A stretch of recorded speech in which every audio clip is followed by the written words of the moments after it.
여러분, 요즘 카카오톡 많이 불편하지 않으세요? 지난 9월 대규모 업데이트 이후 망했다. 구려졌다. 라는 말이 여기저기서 나오고 있습니다. 업데이트 직후 앱스토어 평점은 2점대로 급락했고 주가도 10% 넘게 급락을 하였습니다. 한때는 국민 메신저였던 카카오톡이 왜 이렇게 욕을 먹게 된 걸까요? 그리고 9월 29일 결국 카카오톡은 친구 탭 개편, 사실상 이번 업데이트를 롤백하겠다고 발표했습니다.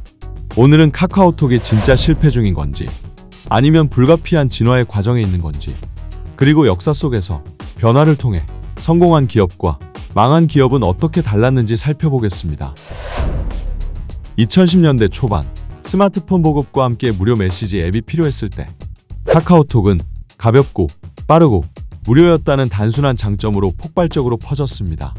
네트워크 효과가 붙으면서 친구가 쓰니까 나도 쓰게 되고 결국 대한민국 국민이라면 누구나 카톡을 쓰는 시대가 됐습니다. 이때까지만 해도 카톡은 단순하고 강력했습니다. 하지만 시간이 지나면서 유저들의 불만이 쌓였습니다. 특히 최근의 대규모 업데이트에서 그 분노가 폭발했죠. 최근 논란의 핵심은 크게 나눠볼 수 있습니다. 기능과잉과 급진적인 상업화, 스티커, 선물하기, 쇼핑, 뉴스, 오픈 채팅, 채널, 너무 많은 기능이 붙으며 기존의 본질이 흐려졌습니다. 대화창에 광고가 붙고 앱이 쇼핑몰처럼 변했습니다. 특히 친구 탭이 프로필 영역 확장과 광고 영역을 위해 개편되면서 친구 목록 확인과 생일 친구 보기와 같은 기존 주요 기능이 불편해졌습니다. 사람들은 말합니다. 이제 카톡은 그냥 광고판 아니야? 품질 저하와 UX UI 후퇴. 업데이트 이후 UI가 무거워지고 구형폰에서는 버벅거리는 등 오류와 무거움이 늘었습니다. 하지만 업데이트를 공개했던 카카오톡 대표는 카카오톡은 더 이상 단순한 메신저가 아니다.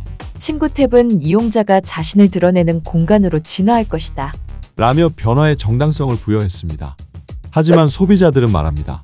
카톡 왜 이렇게 변했냐? 진짜 별로다. 내가 왜 회사 사람들의 사생활을 봐야 하냐?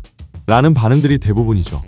카카오톡이 국민 앱인 만큼 일상의 친구와의 대화 말고도 회사 업무를 위한 비즈니스 용으로도 많이 사용되고 있어 이런 문제점이 더 커졌죠. 그런데 여기서 중요한 질문이 있습니다. 과연 새로운 도전을 하면 안 되는 걸까? 변화는 실패를 부르는 걸까요? 아니면 성공을 만드는 걸까요? 사실 역사 속 기업들을 보면 변화 때문에 욕을 먹다가도 결국 성공한 기업이 있고 변화를 시도하다가 무너진 기업도 있습니다. 카카오톡은 지금 그 갈림길에 서 있는 겁니다. 우리가 모두가 아는 기업들의 사례를 보며 변화로 인해 성공한 기업은 어떤 기업이 있나 살펴보시죠. 첫째, 넷플릭스. 넷플릭스의 처음 시작을 아시나요? 넷플릭스도 처음엔 DVD 대여 서비스로 DVD를 배달해주며 시작하였습니다. 그렇게 사업을 확장해 가다가 스트리밍 서비스로 전환할 때 엄청 욕을 먹었습니다. 인터넷으로 영화 본다고? 화질도 구리고 불편한데? 이런 반응이 많았죠. 그야 그럴 수 있죠. 이런 시도는 누구도 하지 않았으니까요. 하지만 결국 이 변화가 넷플릭스를 현재 전 세계 1위 미디어 기업으로 만들고 미디어 산업에 큰 혁신을 일으켰죠. 둘째, 애플. 아이폰이 처음 발표된 당시 물리 키보드도 없는 게 어떻게 폰이냐? 라는 비난을 받았습니다. 하지만 애플은 변화를 밀어붙였고 그들만의 생태계를 구축해 나갔습니다. 지금은 스마트폰 시장의 기준을 바꿔버렸습니다.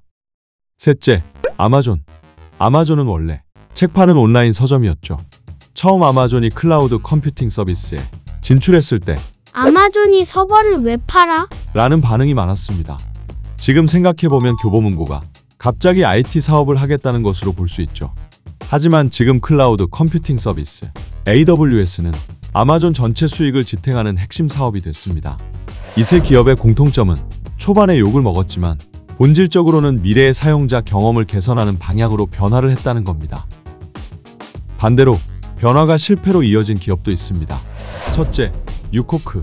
코카콜라는 펩시의 도전을 이겨내기 위해 1985년 기존 콜라 맛을 버리고 유코크라는 새로운 레시피를 도입했습니다.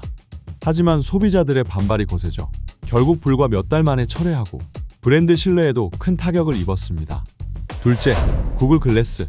구글은 웨어러블 혁신을 선도하기 위해서 증강현실 안경을 출시했지만 사생활 침해 논란과 높은 가격, 미완성된 기술로 소비자에게 외면당했습니다.